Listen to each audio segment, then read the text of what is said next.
places. Thank you, 5. Oh my God, it's been a minute since I've been in theater. Thank you, 5.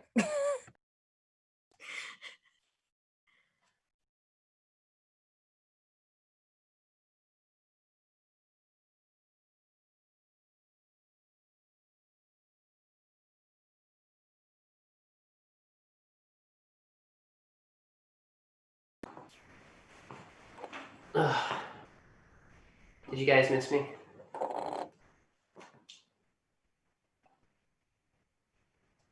I 5-minuted them. Thank you, 5-minuted.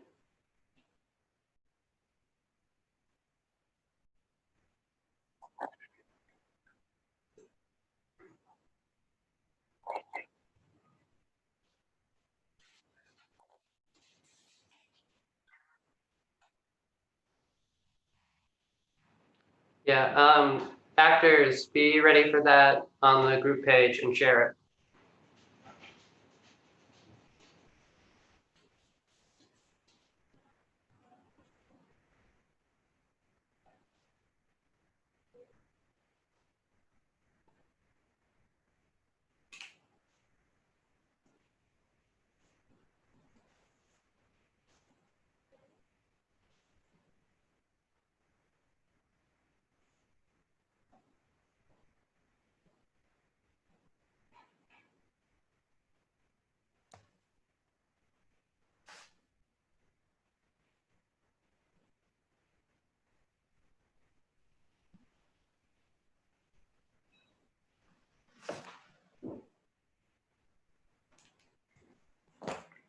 We should make sure we get that link out sooner tomorrow.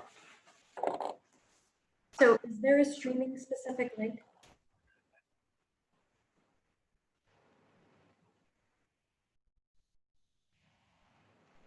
Post it on the event page and then the Glass Horse page.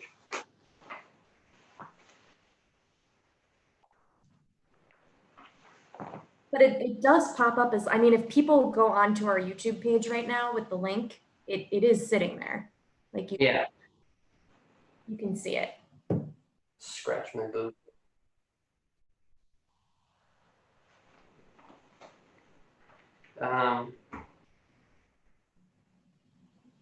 Episode 1 here or something along those lines.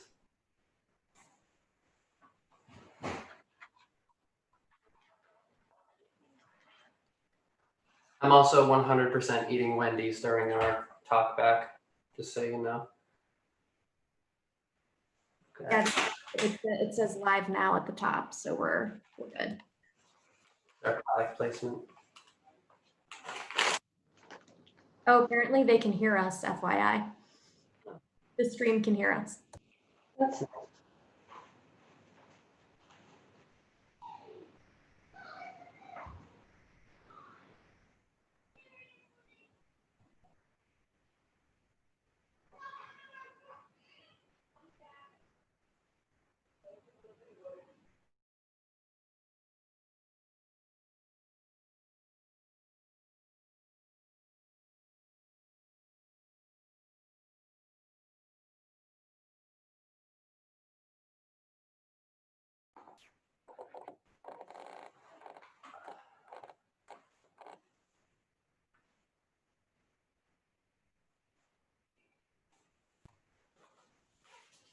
Places.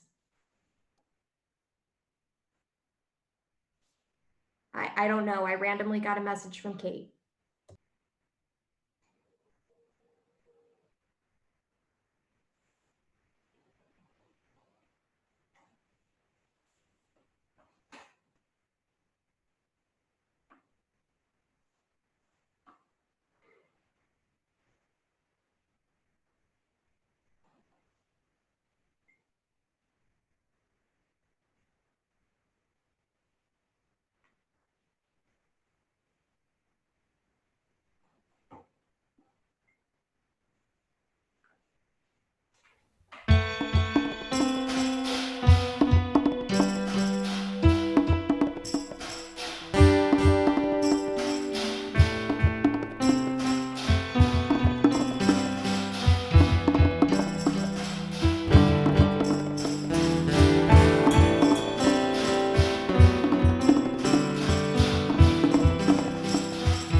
this production, we're producing this in partnership with the Rotch-Jones-Duff House and Garden Museum.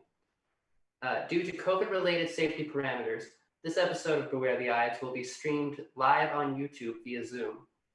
Tonight's episode features pieces from Caesar, the Glass Horse Project's female-led adaptation of Shakespeare's Julius Caesar, Henry VI, Part 1, King John, and Taming of the Shrew.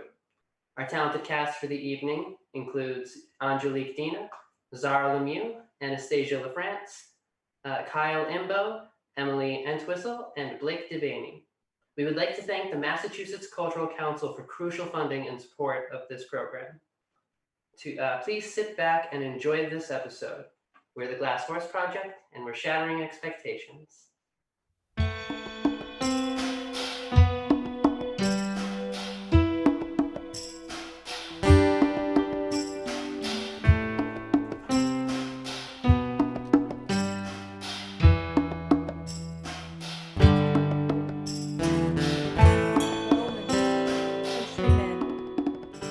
Lovers, hear me for my cause, and be silent that you may hear. Believe me for mine honor, and have respect to mine honor, so you may believe.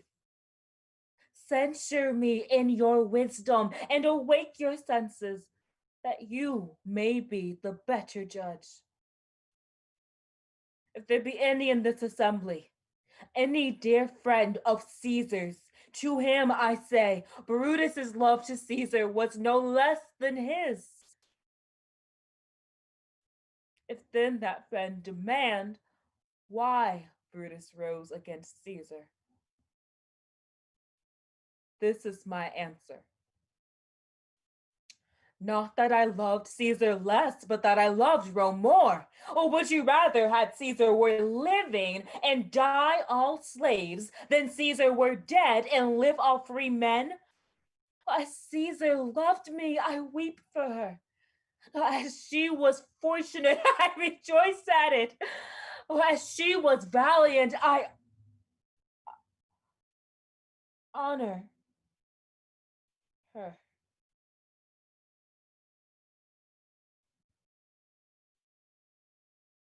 But as she was ambitious,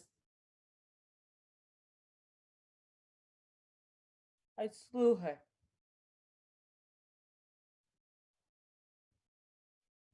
Who is here so base that would be a bondsman? If any, speak, for him have I offended. Who is here so rude that would not be a Roman? If any, speak, for him have I offended. Who is here so vile that will not love his country? If any, speak, for him have I offended.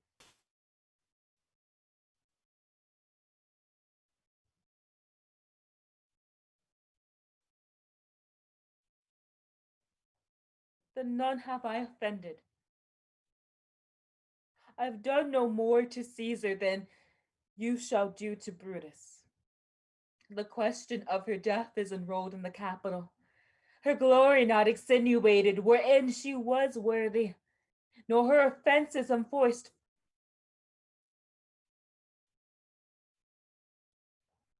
For which she suffered death.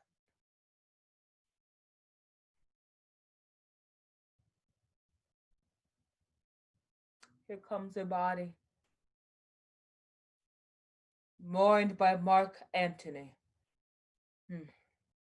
With this I depart, that as I slew my best lover for the good of Rome, I have the same dagger for myself, when it shall please my country to need my death.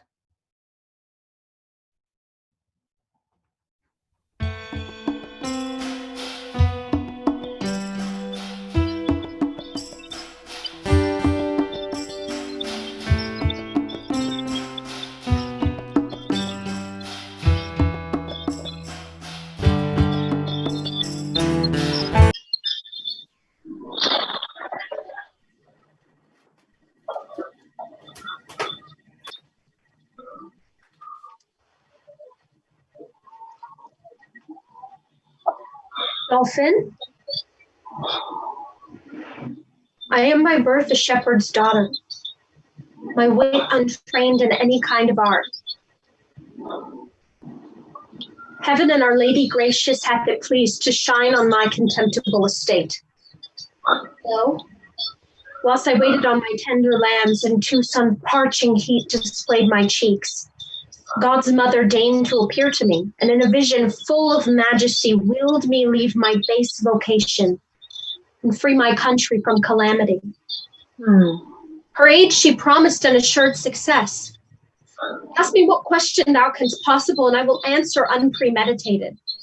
My courage, combat if thou darest, thou shalt find feed my sex.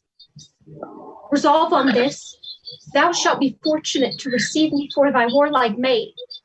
Oh, thou hast astonished me with thy high terms. Only this proof I'll of thy valor make: in single combat thou shalt buckle with me, and if thou vanquishest, thy words are true. Otherwise I renounce all confidence. I am prepared. Here's my keen-edged sword decked with 5 flowered deluces on each side, the which at 2 reign in St. Catherine's churchyard I chose forth. Then come! Oh, God's name, I fear no woman. And while I live, I'll ne'er fly from a man. Say thy hands, thou art an Amazon, and fightest with the sword of Deborah. Christ's mother helps me, else I were too weak. Whoever 'tis that helps thee, 'tis thou that must help me. Impatiently I burn with thy desire. Thou hast set my hands at heart at once subdued. Excellent, Pucelle. If thy name be so, let me thy servant and not sovereign be. 'Tis the French no offense with to thee thus. I must not yield to any rights of love, for my profession sacred from above.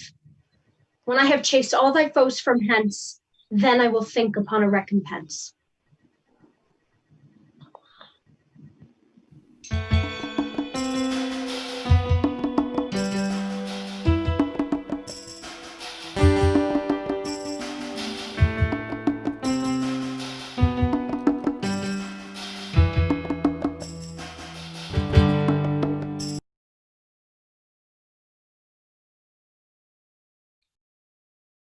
No. No, I will not! Having breath to cry, oh, that my tongue were in thunder's mouth! Then with the passion would I shake the world and rouse from sleep that fell anatomy which cannot hear a lady's feeble voice, which scorns modern invocation. Lady, you utter madness and not sorrow. Thou art not wholly to belie me so. I am not mad. This hair I tear is mine. My name is Constance. I was Geoffrey's wife. Young Arthur is my son, and he is lost. I am not mad. I wish to heaven I were. Then 'tis like I could forget myself. Or if I could, what grief I would forget. Preach some philosophy to make me mad, and thou shalt be canonized, Cardinal. For being not mad, but sensible of grief, my reasonable part produces reason. Oh, how I may be delivered of those woes, and teaches me to kill or hang myself. If I were mad, I would forget my son, or madly think of a babe of clouts were he. I am not mad. Too well I feel the different plague of each calamity. Bind up those tresses. Oh, what love I note in the fair multitude of those her hairs, where but by chance a silver drop hath fallen, even to that drop 10,000 wiry friends do glue themselves in sociable grief, like true, inseparable, faithful love sticking together in calamity. to England, if you will. Bind up your hairs. Yes, I will. And wherefore will I do it? I tore them from their bonds and cried out loud, oh, that these hands could so redeem my son, as they have given these hairs their liberty. But now I envy at their liberty, and will again commit them to their bonds, because my poor son is a prisoner. And Father Cardinal, I have heard you say that we shall see and know our friends again in heaven. If that be true, then I shall see my boy again. For since the birth of Cain, the first male child to him that did but yesterday suspire, there was not such a gracious creature born. But now will canker sorrow eat my bud and chase the native beauty from his cheek. And he will look as hollow as a ghost, as dim and meager as an ague's fit. And so he'll die. And rising so again, when I shall meet him in the court of heaven, I shall not know him. Therefore never, never must I hold my pretty Arthur more. He speaks to me that never had a son. Grief fills up the room of my absent child, lies in his bed, walks up and down with me, puts on his pretty looks, repeats his words, stuffs out his vacant garments with his form, remembers me of all his gracious parts. Then have I reason to be fond of grief. Fare thee well. Had you such a loss as I could give better comfort than you do. I will not keep this form upon my head when there is such disorder in my wit. Oh Lord, my boy, my child, my son, my widow's comfort and my sorrow's cure.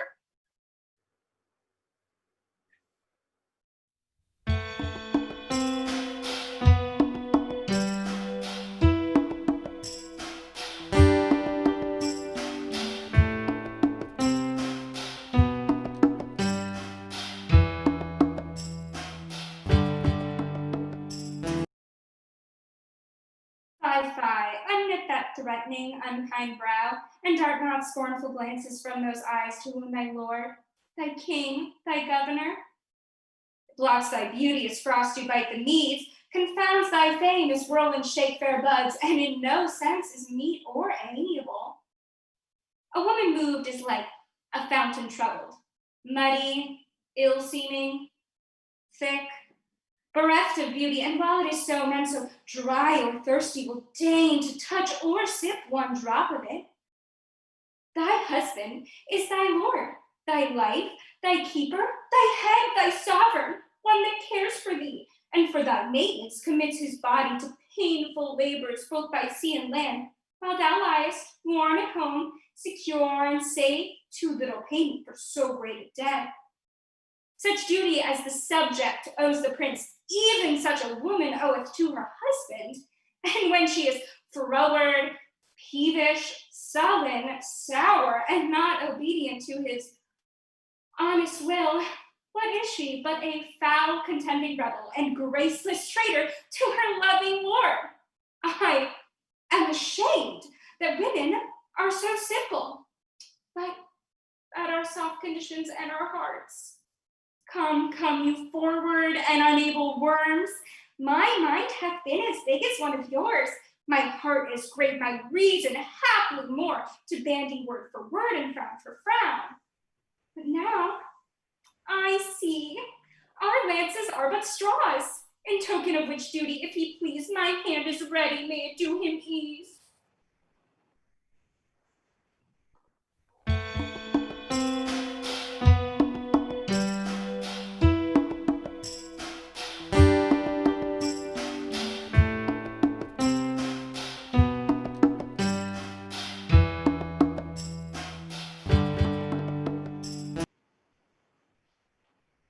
Thank you for tuning in to the Glass Horse Project's Beware the Ides, a socially distant Shakespeare series. Join us each night through Saturday, August 8th at 8 p.m. on YouTube Live for more programming. If you like what you saw, please consider donating to the Glass Horse GoFundMe, which is being promoted on the Glass Horse Facebook page. Thank you and have a great night.